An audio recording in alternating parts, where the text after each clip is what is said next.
America Meditating Blog Talk Radio Show. We collect wisdom, hear stories, and inspire each other. I'm Sister Jenna. Tune in live from Monday through Friday at 8 a.m.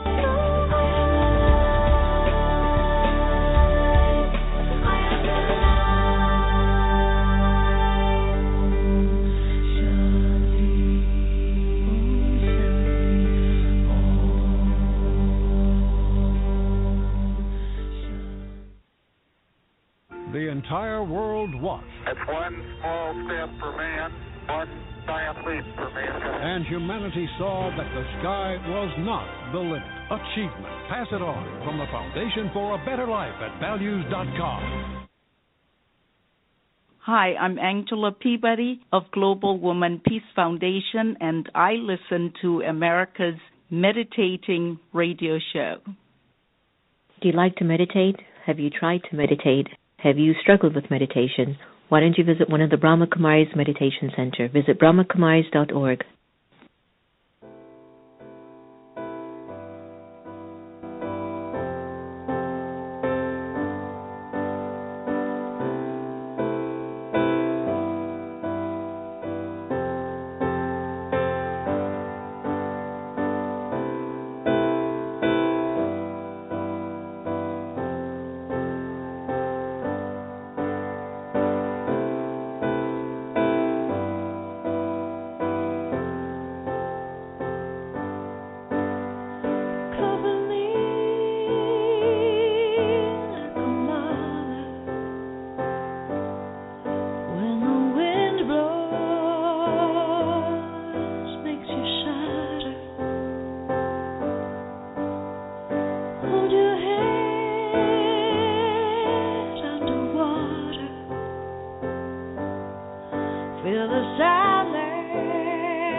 Hello, everyone, and welcome to America Meditating Radio. I'm your host, Sister Jenna, and we're broadcasting from the beautiful Meditation Museum in Tyson's Corner. Can you believe it? 2 museums opening up within 6 months. I think that speaks volumes, and perhaps it really has, for me, the most to do with just the incredible team and the love and the care that everyone shows up with, which is really the key. You found that your greatest relationships, sometimes they come as very gentle teachers, and sometimes they don't come as the nicest teachers in school, rather the school of life. And we sometimes seek resolve in our own ways, or sometimes it finds us. How many of you actually have an animal living with you in your home and have found it to be one of the most comforting, integrating, uplifting, maybe sometimes challenging experiences? You know, we had a wonderful Shih Tzu that we got, I think it was about 2 years ago. Her name was Love.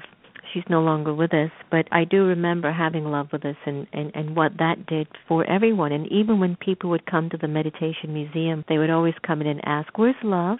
And I go, "It's inside of you." And I remembered how important it was to name our animals like qualities that we wanted to remember. So this year we had the fortunate gift of receiving Happy, and boy, has she lived up to that name. That dog is so happy, we don't know what to do with ourselves. Well, today we're going to have a really nice conversation about how animals can affect us and how even a dog in particular could actually be medicine for the soul and food for the soul. We're going to be talking to Julie-Barton shortly, and she's going to be sharing with us her journey of how her pup really brought a lot of life to her, but also how she brought life to her animal and how that became an unfolding story which perhaps might have just changed her life completely. But before we get Julie on the line, I would like us to do what we do best, and that is to meditate. And as we have been doing, sending good wishes and pure vibrations to our brothers and sisters in Europe and just anyone who's been affected by terror and torture, we really empathize and feel that it shouldn't happen. It's the 21st century, everyone. We're supposed to have evolved by now, I believe, and with the tools and the resources that we have, it's becoming very crystal clear to everyone, even the secular society. It is something inside of the mind. It's something going on in the spirit. So if there's a spiritual void, my brothers and sisters, before you go into a violent tirade, please turn inwards. Find someone who's of positive support. There are so many resources in the world today. You're not alone in your challenge at this time. So we want to dedicate this meditation to everyone who's been affected by a moment of darkness. And we'll step in just for a minute from our Just a Minute meditation CD and feel safe. Feeling safe. Taking just a minute. Like a tortoise, I move into the safety of my inner world and experience a world free from distractions. I feel secure, protected, knowing that I am true to myself. I experience my true value, independent of the influence of others. I now gently step back into my surroundings.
could learn who I am, and I'm sending this message home. Got the angels beside me, children all around me, and the Father is at my feet. Got my fingers in the sockets, diamonds in my pockets, and the mother, she comforts me. Mother, she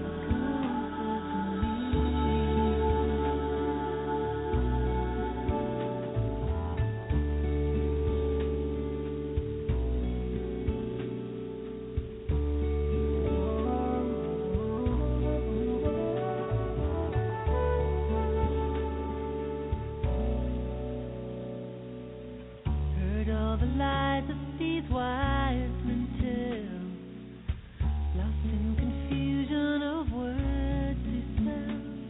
But the truth is so simple, stares you right in the eye, and it's all in the message home. Been touched by beauty and brought to my knees by the grace of your presence when I was in need. And I believe in love, and I believe in me, and I'm sending this message home. Got the angels beside me, children all around me, and the Father is at my feet. Got my fingers in the sockets, diamonds in my pockets, and the mother, she comforts me. Mother, she comforts me. Every time I lose my way and I feel I can't go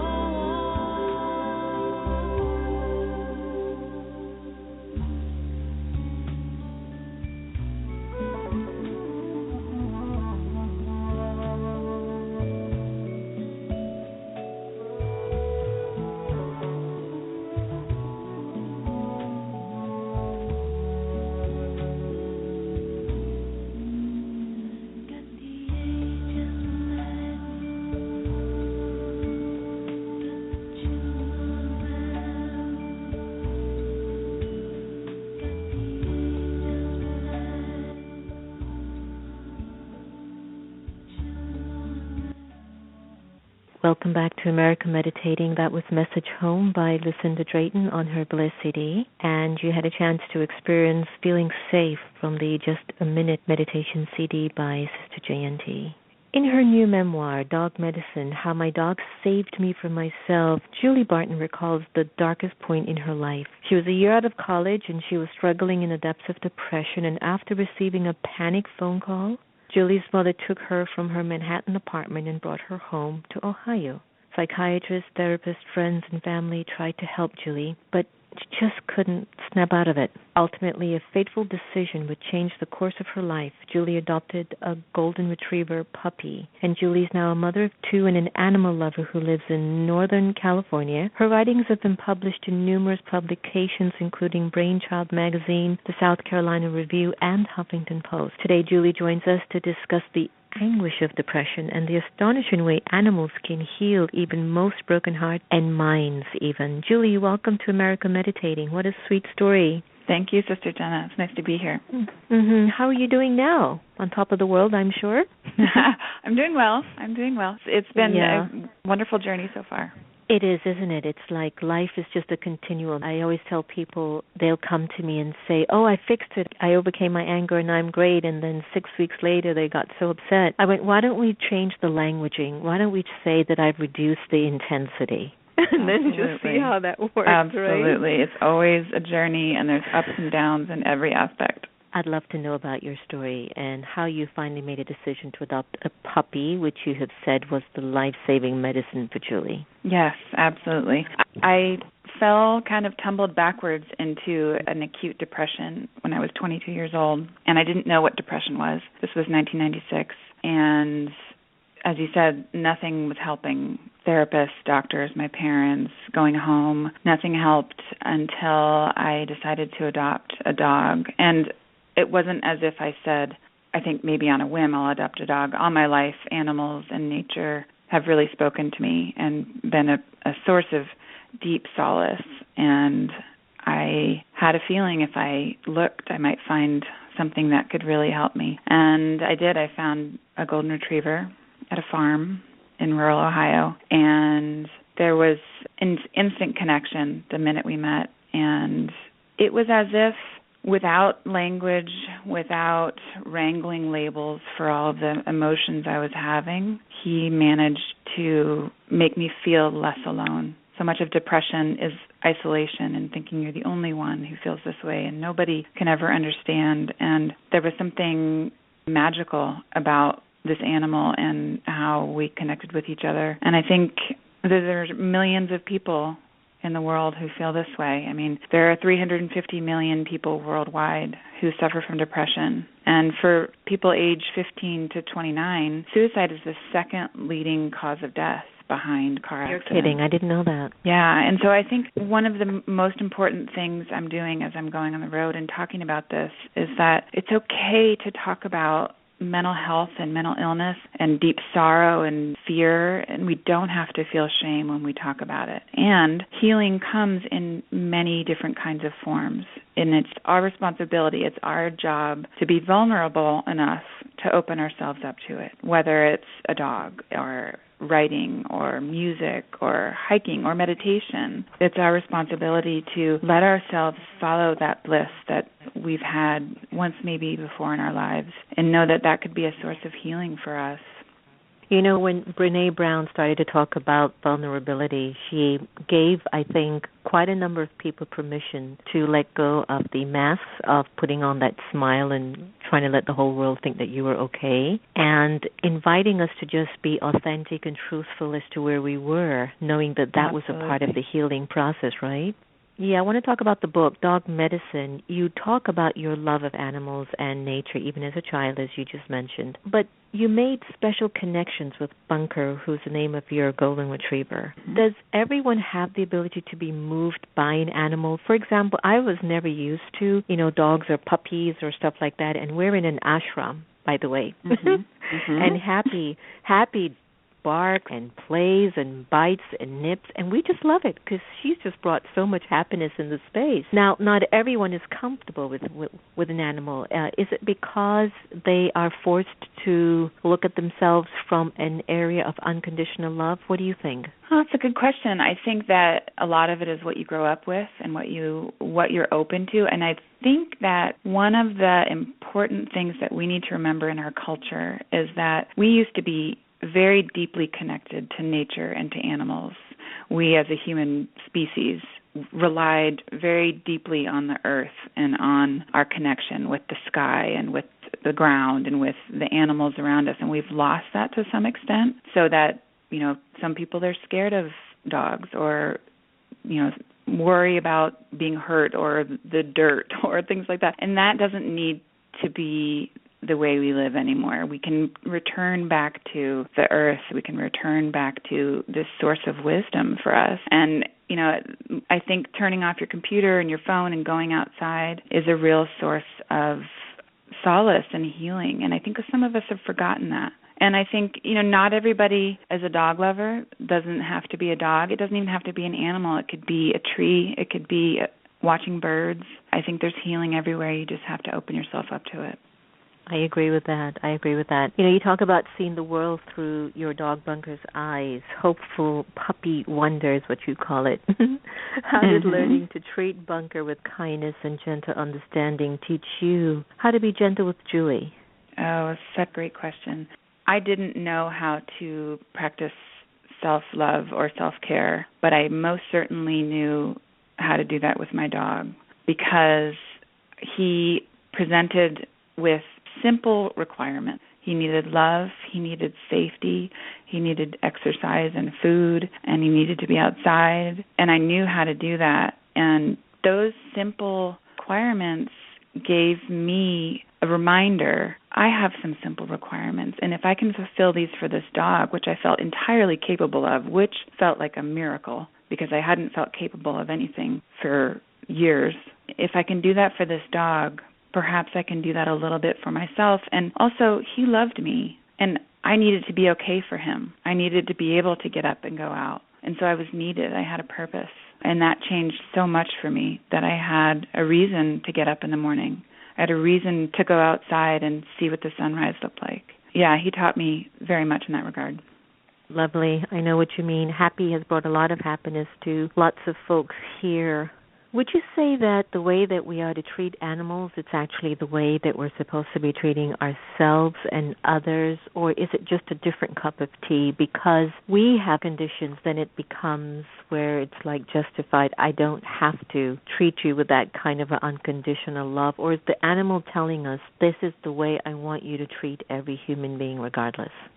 I think it's the latter. I think if we go out into the world treating others and animals the way that animals approach us, we're all going to be so much happier and more peaceful, because what you bring to the world is what you get from the world. And, you know, when you get to a place in your heart where you can go out and meet everything with wonder and unconditional love and kindness, you're just going to have so much more of a peaceful time. And you're going to have love returned to you tenfold. And not all the time, but you get to see that what other people carry is not yours to carry. And what you carry is this beautiful learning that you've gotten from the natural world and from animals and from dogs in particular. I mean, they're miraculous creatures who, no matter what, are so thrilled to see us. So absolutely thrilled that we're here. It doesn't matter how we present ourselves or what we look like or, you know, how we smell or anything. They come to us with unconditional happiness. And what a miracle is that? And what a teaching is that? It's one of the biggest sources of joy in my life and in my family's life. I can hear that. You know, your story is so personal, and it was at such a time in your life. Sometimes it's just difficult to go back to that place, isn't it? Yeah. You know, to dive back down into that space that didn't give sorrow and then to write about it. How did that help you overcome certain things that you were still holding on to? In other words, what's the message that you hope your readers will take away from your book? I would say that the message is that we don't always have to be happy, and it's okay to be sad, and it's okay to really feel your sorrow, because if you're feeling sorrow and you resist it, it gets bigger. Right? There's this saying, what you resist persists. And so if you're fighting, I don't want to feel sad. I don't want to have a bad day. I don't want anybody to know what I'm feeling. Your sorrow grows in that darkness. But if you actually go to that place where your body and your mind and your heart are telling you to go, there's wisdom there. We've forgotten that there's wisdom in the darkness, and there is. And it's not going to last forever. This is a lie that we tell ourselves, that if we feel sorrow, we'll go there and we'll never come out. And that's not true. If we go there and we feel it and we give it what it needs, it dissipates. And that's what I discovered with my dog and with writing this book, is that when you go there, when you truly go to that place that you fear, to that dark place, and you think, okay, I'm going to go there and see what happens, and it's going to be okay. And it needs a little bit of exploration, because it's a dark place maybe, but you can go there, and when you get there, you may go, okay, I see why, or I see that it's not as bad as I thought, and you can give it its due. Yeah. Remember that animated movie called Inside Out? Yeah. Award-winning. So powerful. You're donating 5% of your profits for the first year of the book's release to Wonder Dog Rescue. Could you tell us a little bit more about Wonder Dog? Wonder Dog is a wonderful organization in San Francisco, and they go around to shelters, and there's so many organizations like this. They go around to shelters and find the dogs either that really need medical help or that nobody would choose or that might get overlooked, and they bring them into foster situations or into their shelter where it's a little bit less scary and cold, and help find them homes. And our current dog, named Jackson, is from Wonder Dog Rescue, and he's a very different kind of medicine. You know, we were talking earlier about different dogs and different people. I mean, Jackson is very different than Bunker, and Bunker is the dog in the book, and it's a different kind of medicine. He's teaching me patience and joy, and we're his fourth home, and he brings his own sorrow. So we're learning to understand, you know, what he needs. You know, I like that, Julie. You know why? Because I believe that the human soul is the same. that we are carrying our stories inside of us. On the soul level, if you believe in birth and rebirth, and even just the current life, that we are carrying these sorrows and then looking at the quality that's needed to accommodate that process in which we are carrying certain things that we need some time to process that. But how important it is to have somebody who will be patient enough to just accommodate and accept that I get that. I get you. I know you need some time. It's all good. And that's where I think the powerful story of raising animals and dealing with animals are teaching us so much about the same qualities that are needed between man and man, you know? Absolutely, no question. When you see it's clear when you see a dog put its tail between its legs and duck its head down and pull its ears back, you can see there's fear and there's sorrow, but humans are much better at hiding it. And humans are much better at saying they're fine when they're perhaps not entirely fine. And so we can learn from watching animals express themselves, you know, and because we can't hold it for that long where we pretend we're okay. It's going to come out somehow. And so it's that we're able to see it's okay to express sorrow and fear. It really is. It's important, actually. Yeah, I agree with that too. Julie, thank you so much for sharing so warmly with our audience, and I definitely do love to amplify the good things that are happening in the world, and so please tell our listeners where they can find more information about you and your book, Dog Medicine, and leave me with one life quote that really moves your spirit to an altered, powerful state. Beautiful. My website is byjulie-barton.com. It's byjulie-barton.com. And the book is called Dog Medicine. And a quote that I love and live by is a Maya Angelou quote. And it says, "You alone are enough. You have nothing to prove to anybody." Wow, I love that. Gosh, I miss Maya, don't you? Yeah, absolutely. Oh, all right, Julie. Well, thank you so very much, and all the very best so much. your way. You're Thank welcome. you very Bye-bye. much. Bye. You're welcome. Bye. So the same treatment that we find ourselves offering an animal, you're invited to offer that to your spouse, your teenage child, that sibling that you just can't get enough of in terms of getting off of your back. You are invited to offer that to your coworker or that supervisor that you consider to be so incompetent. Come on, we can do this. It's been thousands of years that we've been in the same boat. I think we can do it. We must be getting tired too. It's just incredible. You've been listening to America Meditating Radio, and hope you've enjoyed our conversation about how we're learning a lot from animals, and that was from our beautiful guest, Julie Barton. Remember, as we close every show here, no one can take away your happiness unless you give them permission, and we are here to love each other the same. So let's do that. I'm going to end today's show with Holy, Holy by the Agape Orchestra. Take care, everyone. Bye-bye.